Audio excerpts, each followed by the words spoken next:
Hey Jamaica, boy, I'm telling you, I absolutely love Jamaica.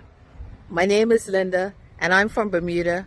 I know Bermuda's a beautiful country and we have beautiful beaches, but you guys, you have amazing beaches and you don't even want to talk about that jerk chicken. I remember coming to Jamaica and having one of the best mangoes I've ever had in my life. Jamaica, you are an incredible country. Unfortunately, I don't I don't feel comfortable coming there now because I'm not so sure that you love me back. I'm not so sure you love me back. As a member of the LGBT community, I don't always feel that you love me back.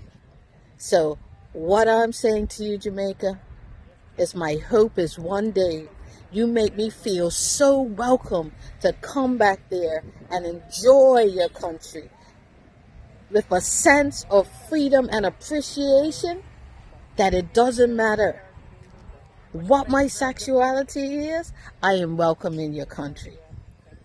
That is my hope and that is my wish. Until then, love up Jamaica. Peace.